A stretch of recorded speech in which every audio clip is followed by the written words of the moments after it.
Collection. இன்னைக்கு Kripa collection என்ன பார்க்க போறோம்னா ஹேர் டிப்ஸ் தான் பார்க்க போறோம். ஏற்கனவே நிறைய ஹேர் டிப்ஸ் நான் போட்டுருக்கிறேன். இன்னைக்கு நான் ஹேர் டிப்ஸ் சொல்ல போறேன். என் ஹேர் வாஷ் பண்ணதுக்கு அப்புறம் என் ஹேர் எப்படி இருக்குன்னு பாருங்க. ஓகேவா? நான் ஏற்கனவே உங்களுக்கு என்ன சொல்லியிருக்கிறேன்னா ஹீட் வாஷர் வந்து கம்பல்சரி யூஸ் பண்ணாதுங்க. அதுக்கப்புறம் வந்து ஷாம்பு வந்து நம்ம வந்து ஒரு 2 பேக்கெட் ஷாம்பு யூஸ் பண்றோம்னா தண்ணி நல்லா நிறைய வச்சு அதில் நல்லா மிக்ஸ் பண்ணிட்டு அந்த ஷாம்பு வந்து தண்ணியை யூஸ் பண்ணுங்கன்னு சொல்லியிருந்தேன். பெரிய சீப்பு நான் ஃபர்ஸ்ட் சொன்ன ஒரு டிப்ஸ் இதுதான்.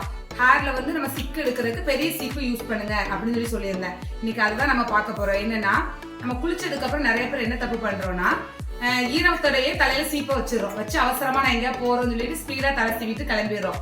அந்த டைம்ல வந்து நமக்கு ஹேர் ஃபால் வந்து அதிகமாகும். நம்ம சீப்பு வந்து ஈரத்தலையோட வச்சுக்கவே தலையில சீவவே கூடாது.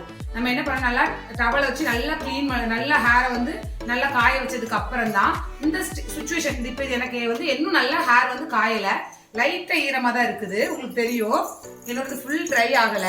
இந்த மாதிரி கண்டிஷன்ல வந்து நம்ம என்ன பண்ணலாம்னா சிக்கு எடுக்கலாம். இந்த டைம்ல நம்ம சிக்கு எடுத்தோம்னா நல்லா வந்து சிக்கு வந்து ஈஸியா வரும். நம்மளுக்கு ரொம்ப வந்து சிக்கு வந்து இருக்கவும் செய்யாது, ஈஸியா எடுக்கிறதுக்கு.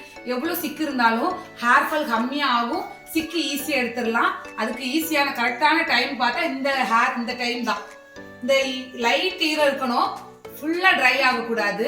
இந்த டைம்ல நம்ம இது பண்ணோம்னா ஹேர்ல சிக்கு வந்து நல்லா கிளீனா வந்துடும், ஹேர் ஃபால் வந்து ஏற்படாது. பெரிய சீப்பு வச்சு சிக்கு எடுங்க. ஓகேவா? இங்க பாருங்களேன், நான் நல்லா ஹேரை வந்து காய வைக்கல, கொஞ்சம் ஈரம் இருக்குது. இந்த டைம்ல நான் சிக்கு எடுக்கிறேன். பாருங்களேன், லைட்டா சிக்கு இருக்குது. நம்ம ஹேர் பேக் வந்து நல்லா கத்தால இந்த மாதிரி வச்சு போடும்போது நம்மளுக்கு ஸ்மூத்தா அப்படியே இழுத்தோடனே அப்படியே வரும். உங்களுக்கே தெரியும். ஏற்கனவே ஹேர் பேக் போடுறதுக்கு முன்னாடி ஆயில் அப்ளை பண்ணணும். சிக்கு எடுத்துட்டு தான் நம்ம ஹேர் பேக் போடணும்னு சொல்றதை நான் சொல்லியிருந்தேன். அதனால நம்மளுக்கு சிக்கு அவ்வளவா இருக்காது. சிக்கும் நம்மளுக்கு ஹேர் ஃபால் அவ்வளவா ஆகாம ஈஸியா வந்து நம்மளுக்கு சிக்கு வந்து வந்துடும். ஓகே ஃப்ரெண்ட்ஸ், இந்த இதை வந்து நீங்க கண்டிப்பா ஃபாலோ பண்ணுங்க. ஏற்கனவே நான் போட்டுக்க நிறைய வீடியோ வந்து பார்த்துருப்பீங்க. அதுல கொடுத்துருக்க சின்ன சின்ன டிப்ஸையும் ஃபாலோ பண்ணுங்க. இதுவும் ஒரு சின்ன டிப்ஸ் தான், ஆனா நீங்க கண்டிப்பா ஃபாலோ பண்ணி பாருங்க.